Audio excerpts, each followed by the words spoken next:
আজকে আবার কিছু বক্তা মৌলী সাহেব এক হচ্ছে, কি ব্যাপার না ওয়াকফ বিলের পক্ষে দাঁড়িয়ে লড়তে হবে, এই বিলের বাতিলে লড়তে হবে, আমারও মত লড়তে হবে, আপনারও মত লড়তে হবে। ঠিকই বলেছেন, লড়তে হবে, কিন্তু আমি জানতে চাইছি তাদের ঘরে বিগত ৭৭ বছর ধরে আপনারা বিভিন্ন সময় বিভিন্ন গভর্নমেন্টের দালালি করেছিলেন, তারাও তো লুটেছিল, তখন চুপ ছিলেন কেন? এই জবাব এই ডাক্তার উলামাগুলোকে দিতে হবে না, হবে না? জোরে বলুন, দরকার আছে না নাই? আমি কি আপনাদের ভুল বুঝাচ্ছি? না হয় মনে করবেন আবার নতুন করে ঠকতে হবে, নতুন করে ঠকতে হবে। কি ঠকতে হবে? বিলটা যদিও বা আপনাদের চাপে পড়ে বাতিল হয়ে যায়, কিন্তু সেই ৭৭ বছরে যে কথা শুনে আসছে, কি পুকুরে আছে ভাগ আটানা, জীবনে মাছের মাথা দেখতে পাই না। ভাই ওয়াকফের টাকা চুরি করেছে, সব কটা চোর।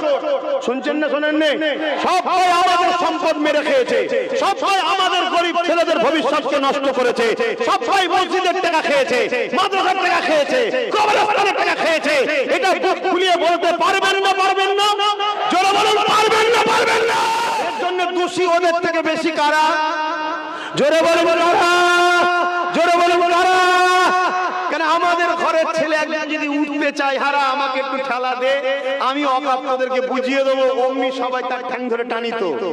ওরা খাচ্ছে, খাক, আমার ঘরের ছেলে না উঠে পড়ে। কথা বুঝে আসছে? এই খসলতের জন্য আমরাই সব থেকে বড় দোষী। যদি বিলকে সংশোধনের নামে দখল করতে পারে, শুনে রেখে দাও, তোমার আমার ভবিষ্যৎ পুরো মাটির সঙ্গে মিশে যাবে। একদিন বাইরে কাজ দেখছিল, একটা দুটো করে মাছ ছিল, এবার পুরো শেষ। আপনারা নিশ্চয়ই জানেন, কেন্দ্রে এক সরকার বসে আছে, পুরো দেশটাকে তছনছ করে দিচ্ছে, করছে না করে না? একটার পর একটা দেশের সম্পদকে বিক্রি করে চলেছে। যা তারপরও ধর্মসভায় এসে ওই বিষয়ে আমরা কথা বলিনি, কোনোদিন বলতে চাইছি না। কিন্তু আজকের যে বিষয়, আজকে সে একটা বিল পাস করতে চাইছে, ওয়াকফ 2024 ওয়াকফ সংশোধনীয় বিল। সেই বিলের নামে আজকে সে কি করছে? মসজিদ, মাদ্রাসা, কবরস্থানগুলোকে সে নিজের দখলে নিতে চাইছে। আপনারা কি জানেন এর পিছনে মূল ষড়যন্ত্রটা কি? কেন নিতে চাইছে আপনারা জানেন? কথা বলুন, নিতে চাইছে জানেন? এখন আমি যদি সংক্ষেপে একটু বলি, আপনাদের শোনার মতো ধৈর্য বিশ্বাস আছে? হাত তুলে বলুন, ধৈর্য বিশ্বাস আছে? আপনারা তাহলে মন দিয়ে শুনুন, ভালো করে জেনে রাখুন। আরে ওয়াকফের টাকা, ওয়াকফ বলতে কি? যেটা ওয়াকফে লিল্লাহ, ধনী লোকেরা আল্লাহর রাহে দান করেছে, মসজিদে দিয়েছে, মাদ্রাসায় দিয়েছে, কবরস্থানে দিয়েছে, অর্থাৎ এগুলো আল্লাহর রাহে দিলাম। মুসলমানদের ব্যক্তিগত সম্পদ, মুসলিম ধনীরা মুসলমানদের ঘরে দান করেছে, মুসলমানদের জন্য আল্লাহর রাহে দান করেছে। এই টাকা থেকে কি করা হবে? মসজিদ নির্মাণ, মাদ্রাসার উন্নতি, কবরস্থান উন্নতি এবং মুসলিম গরিব ছেলেদের পড়াশোনার বিকাশের জন্য খরচ করা হবে, যাতে করে আমাদের ছেলেরা পরে ডাক্তার হয়, উকিল হয়, জজ হয়, আইপিএস অফিসার হয়, ডব্লিউবিসি অফিসার হয়, বড় বড় শিক্ষিত ছেলেরা গড়ে ওঠে। এর জন্য কিন্তু পূর্বপুরুষরা, ধনী লোকেরা, মুসলিম ধনীরা এই সম্পদকে আল্লাহর রাহে উৎসর্গ করেছিল। সেই সম্পদ বাড়তে বাড়তে বাড়তে বাড়তে বিশাল অর্থের একটা টাকা, যাই হোক, সম্পদ তৈরি হয়েছে। কিন্তু এই সম্পদকে দীর্ঘ ৭৭ বছর ধরে যে কোনো হুকুমত এসেছে, সবাই কিন্তু লুটে পুটে খেয়েছে। সবাই মুসলিম গরিব ছেলেদের পড়ার জন্য দেয়নি, তাদের পিছনে খরচ করেনি। হাজার হাজার মসজিদ বিরান হয়ে শেষ হয়েছে, উন্নতি না করার পিছনে খরচ না করার জন্য।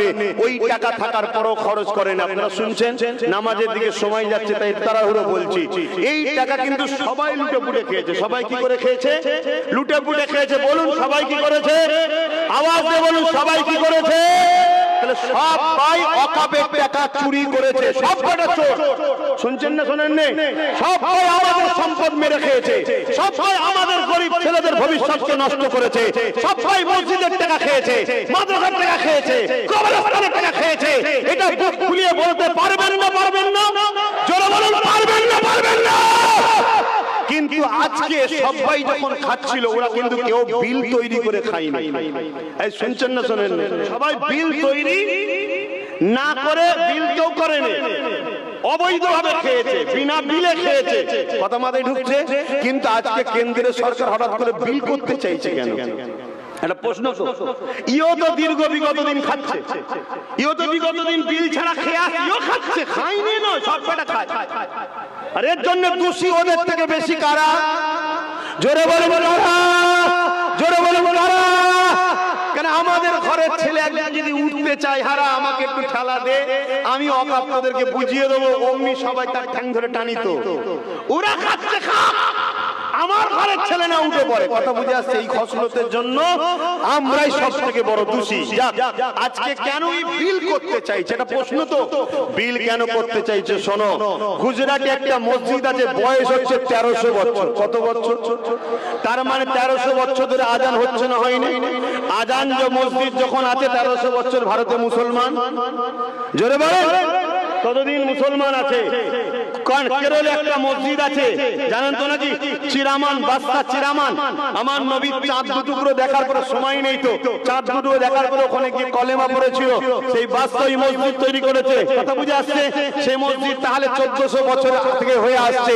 এভাবে ভারতবর্ষে হাজার হাজার বছর ধরে, 1200-1300 বছরের মসজিদ, তার মানে 1200-1300 বছর ধরে আজান হচ্ছে। 1200-1300 বছর ধরে মুসলমান আছে। ভারতবর্ষে 1000 বছরের মাদ্রাসা আছে, তার মানে 1000 বছর ধরে মুসলমান পড়াশোনা করছে। ভারতবর্ষে 1000 বছরের কবরস্থান আছে, তার মানে 1000 বছর ধরে মুসলমান মরছে, কবরে দাফন হচ্ছে।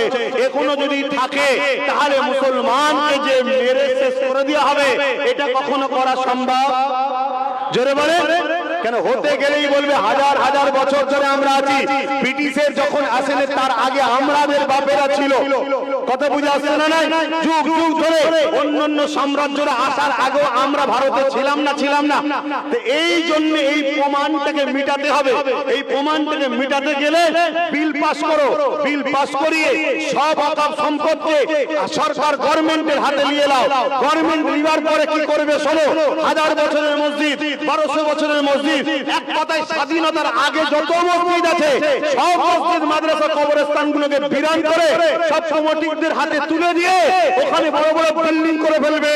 তারপরে যখন তোমাকে আমাকে ধরবে যে দেশ থেকে চলে যাও, তখন তুমি বলবে যে আমি যাব না, এ দেশ আমার বাপের ছিল। তখন বলবে স্বাধীনতার আগে থেকে তোর কিছুই নেই। কথা মাথায় ঢুকছে না? ঢোকে না? ঢুকছে না? ঢোকে না?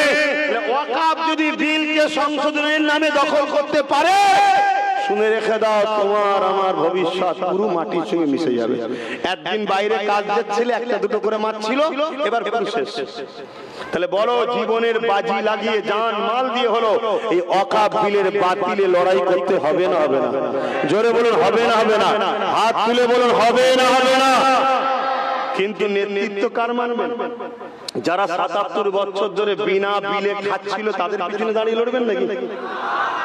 কথা বলেন, তাদের পিছনে লড়বেন নাকি? কারণ তারাও তো আমাদেরকে লুটেছে। তাহলে সবই তো একদিকে। কথা মাথায় ঢুকছে না? ঢোকে না? তো ভাইয়েরা, লড়বেন কার পিছনে? আজকে আবার কিছু বক্তা মনীষী এক হচ্ছে। কি ব্যাপার? না ওয়াকফ বিলের পক্ষে দাঁড়িয়ে লড়তে হবে, এই বিলের বাতিলে লড়তে হবে, আমারও তো মত লড়তে হবে, আপনারও মত লড়তে হবে। ঠিকই বলেছেন, লড়তে হবে। কিন্তু আমি জানতে চাইছি তাদের ঘরে বিগত 77 বছর ধরে আপনারা বিভিন্ন সময় বিভিন্ন গভর্নমেন্টের দালালি করেছিলেন, তারাও তো লুটেছিল, তখন চুপ ছিলেন কেন? এই জবাব এই ডাক্তার উলামাকে দিতে হবে না? হবে না? চলো বলুন, দরকার আছে না? আমি কি আপনাদের ভুল বুঝাচ্ছি? না হয় মনে করবেন আবার নতুন করে ঠকতে হবে। নতুন করে ঠকতে হবে। কি ঠকতে হবে? বিলটা যদিও বা আপনাদের চাপে পড়ে বাতিল হয়ে যায়, কিন্তু সেই 77 বছরে যে কথা শুনে আসছে, কি পুকুরে আছে ভাগ আটানা, জীবনে মাছের মাথা দেখতে পাই না। এরকম ঘটে না? ঘটে না? ওই পুকুরে আমার চারানা আছে, মাছ পাস দৌড়, মাছ মাথায় জীবনে দেখিনি। তার মানে কি ঝেড়ে খাচ্ছে না, খাইনি? ঠিক এই জিনিসটাই হবে। অতএব সুযোগ যখন আল্লাহ দিয়েছে, সংগঠিত হয়ে লড়াই করতে হবে।